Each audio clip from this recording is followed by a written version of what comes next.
Welcome in the third video lecture from Highly Resonant Train Volume 2. Here in this video lecture I will discuss MCQ solution of chapter number 27, that is all about Gauss's law. The previous video links are also given in the description, you can check that. So here 27, that is about Gauss's law. First of all, what is Gauss's law? Gauss's law is basically tells us about the net flux through any closed surface, and it's saying that if there's no sink or source inside the closed surface, then the total flux or net flux would be zero. So here is a closed surface, and plus q charge that is taken as a source is outside the surface. So here the field lines through this positive charge are actually entering and as well as leaving through the surface. So it means that if the field lines are entering as well as same field lines are leaving, so the total flux would be zero. But what happened? This is a closed surface and it's having a positive charge or negative charge, then in this case net flux is not zero. In case of positive, that is acting as a source and the field lines are moving outward, so it will be positive flux. But for in the case of negative, as the field lines are actually coming inward, so it will act as a sink and flux would be negative. Okay, so question 1 is, a velocity field V exists in a region of space. A closed surface S is divided into 4 sections, S1, S2, S3 and 4. This is the S, which is sectioning into 4 sections, S1, S2, S3 and S4.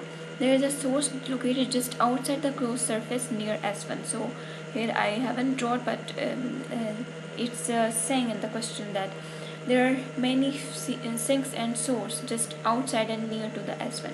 So these are just source points. Okay, so there may be other sources or sinks near the surface, other surfaces, but none are inside.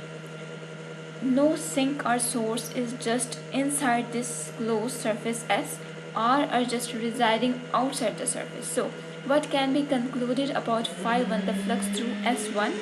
As we have already seen in previous slide, that if the source or sink is residing just outside the surface, then the total flux through surface, that would be zero. So option B is the correct option.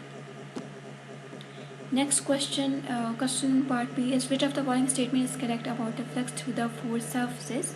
At least one of the phi must be negative, at least one of the phi must be positive, at least one of the phi must be zero, or if A is zero then so is B, if either A or B could be correct but not both.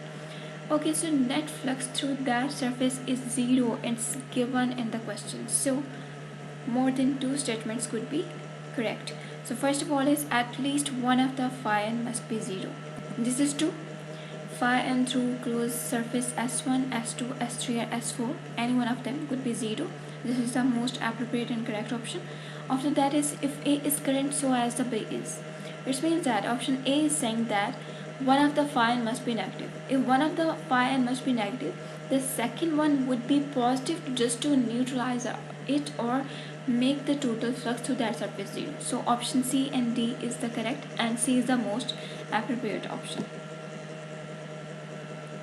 Next question is question number 2. The flux through a flat surface of area A in a uniform field is maximum when the surface is parallel to E, the surface is perpendicular to E, the surface is shaped like a rectangle, the surface is shaped like a square. Here the surface means surface area. So first option, the surface area is parallel to E, is the correct option.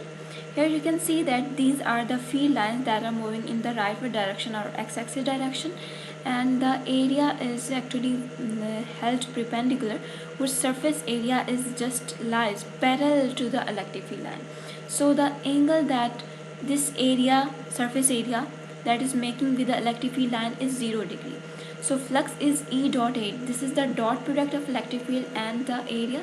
So you get EA cos of theta, and cos, here the theta is 0 degree because field lines are in the same direction as well as the area. So theta is 0 and cos 0 gives you maximum value at 0. So cos give you maximum value plus 1 and minimum value would be minus 1. Any one other value would lie in between but not more than 1. Okay, so maximum flux could be at angle 0 degree. So option A is the correct option. Now in this case you can see that I just tilted this plane in this way that it's making angle theta with the E. So it's any one value but less than its maximum value. In the next case you can see that a field line are directed in the same direction, but now the area is actually perpendicular to these field lines. It means the surface is actually perpendicular to these field lines. Then in this case the angle between this surface area and the electric field is 90 degree. Then cos of 90 degree gives you 0 results. So here phi will be minimum, here phi will be maximum, and here phi will be having value something in between +1 and 0. Okay, next question is a closed surface, spherical surface of radius A is in a uniform electric field E. What is the electric flux phi A through the surface? Option is 4 pi A square E, pi A square E, 0, and phi cannot be determined without additional knowledge.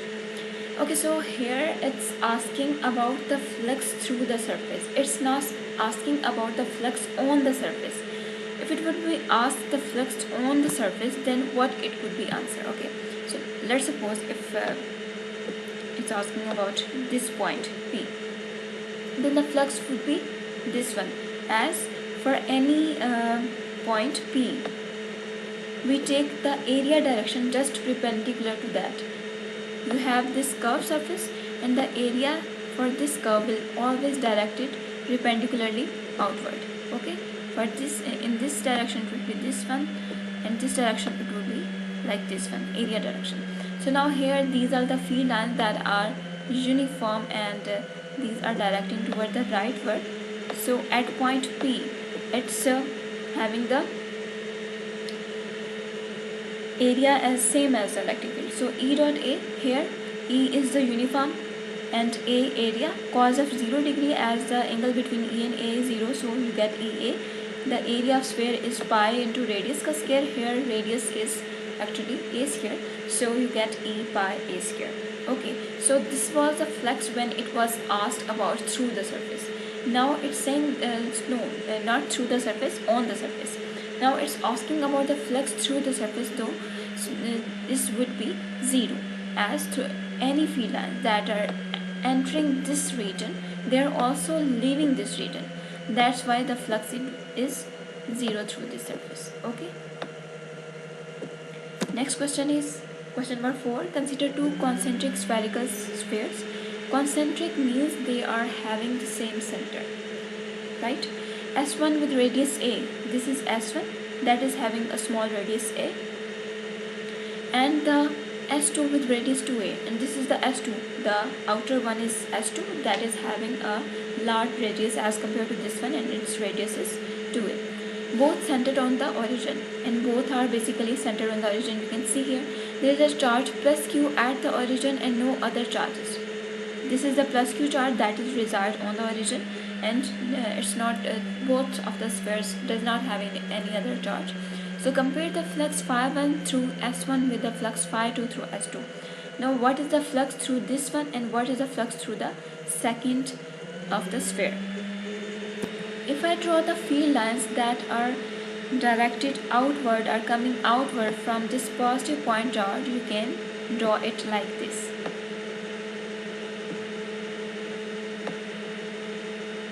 Okay, so all of the field lines that are actually entering and leaving, just only leaving from one point, are also leaving from the second sphere that is having the radius 2A, that this is the S2 and this is S1. Okay, so it means that flux through any closed surface does not depend upon the shape, size or the location of the charge. The field lines that are leaving or getting outward from one sphere, then these are also as well as getting outward from the second sphere. So it means that phi1 is equal to phi2 and option C is the correct option. Next question is an imaginary closed sphere surface of radius r. This is the closed sphere of radius r. and is centered on the origin. It's centered on the origin. You can draw here the x-axis, y-axis, z-axis.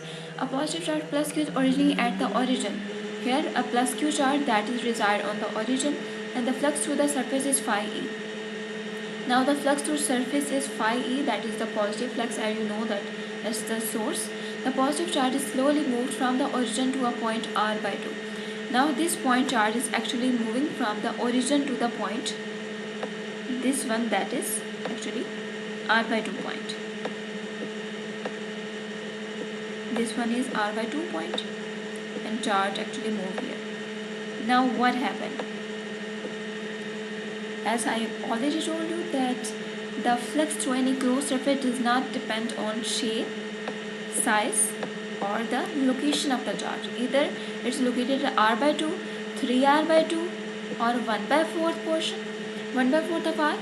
The value of the flux through this closed surface will remain same. Okay, so option C is the correct option. So next question is, under what conditions can the electric flux be found through a closed surface? If the magnitude of E is known everywhere on the surface, if the total charge inside the surface is specified, if the total charge outside the surface is specified, only if the location of each point charge inside the surface is specified. Okay, now here the only option is option B. All the other options are incorrect. Why is it so? Because it's the basic definition of the Gauss's law that the flux is basically total charge enclosed by the surface into 1 by epsilon naught. Right? If there is any charge reside outside the surface, then it's not contributing in the flux. So the only option you are left with, B.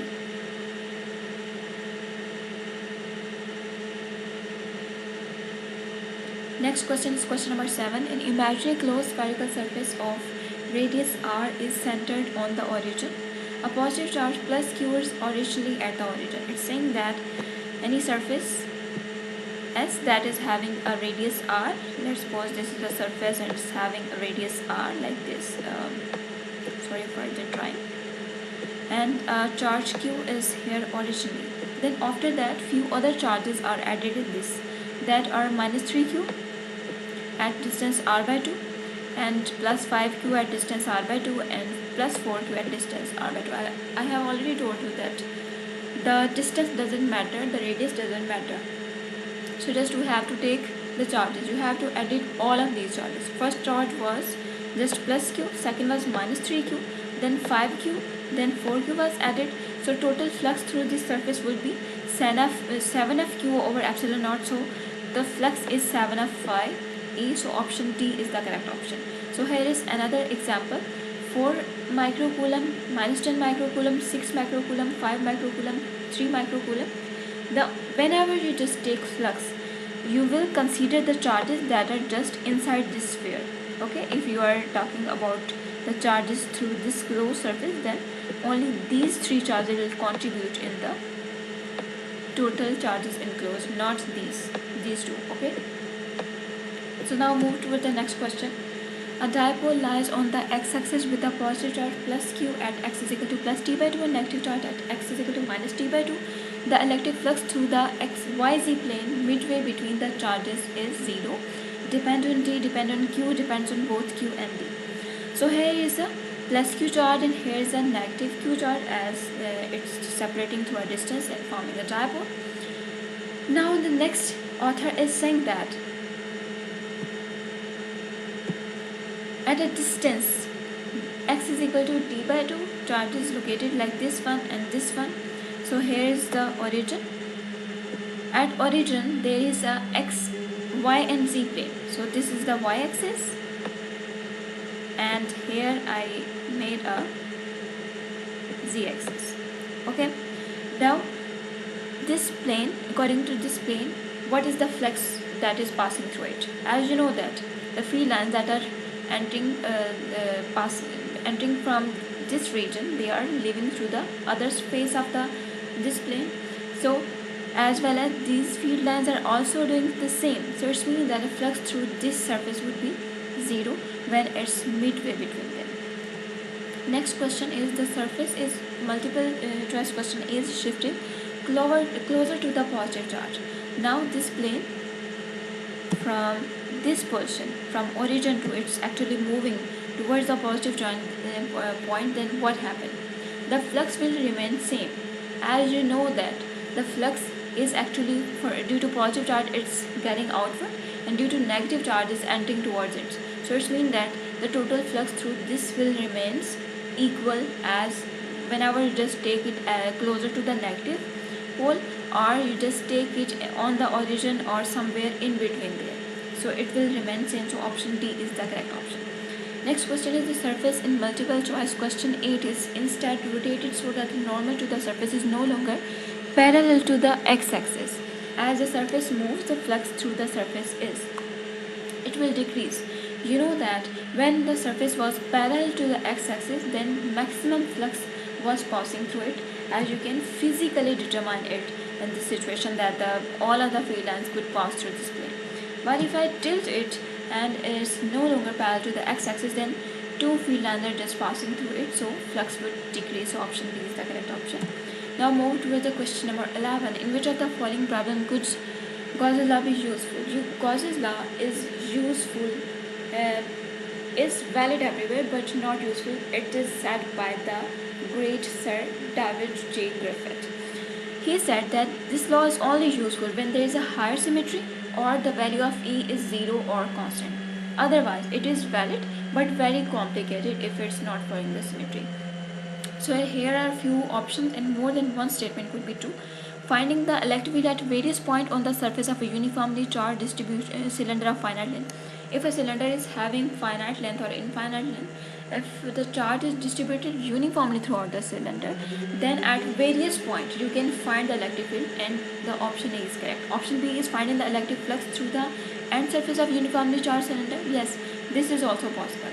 Finding the electric field at various points on the surface of a uniformly charged cube. This is a charge cube and the charge is distributed uniformly, then you can find the electric field at various points anywhere. Okay, but the finding the electric flux through one side of the uniformly charged cube, if the cube is only charged from the one side of the cube, then it's no more following the symmetry, so we cannot find the electric flux for this point.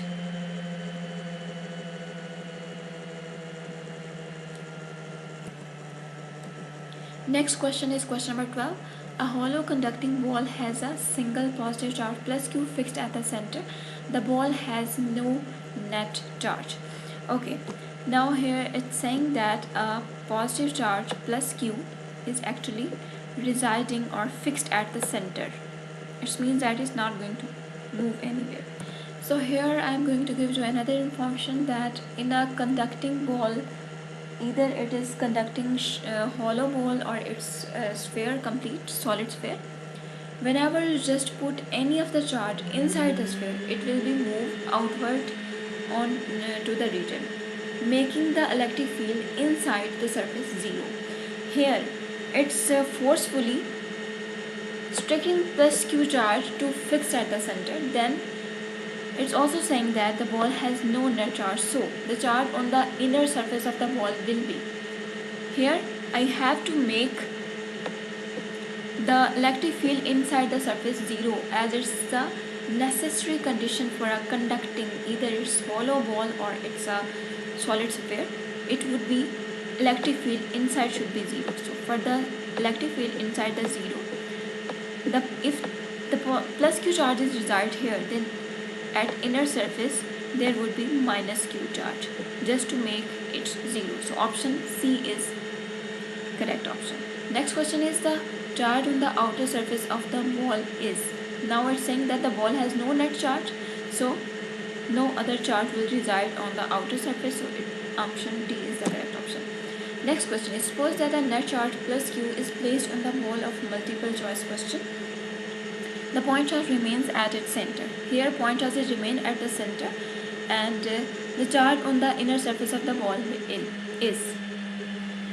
Here if the plus Q charge is here, then through electrostatic minus Q charge will be here just to make the inside the surface electric field 0. So option C is the correct. Next part is the charge on the outer surface of the ball will be. Now it's not saying that net charge throughout the surface is 0. So if minus q is residing in the inner surface, then through electrostatic condition a plus q charge will be on the outer surface. Okay, so option B is the correct option.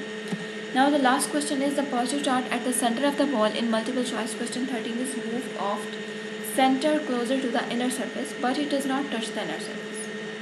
The total charge on the surface of the ball will increase, decrease, remain the same, change depending on how close the ball gets. So whenever you just take this positive charge q here or anywhere, the charge that will be reside on the inner surface will be exactly same, that will be minus q, just to make that the electric field inside the surface 0. So it will remain same. So option C is the correct option. Thank you.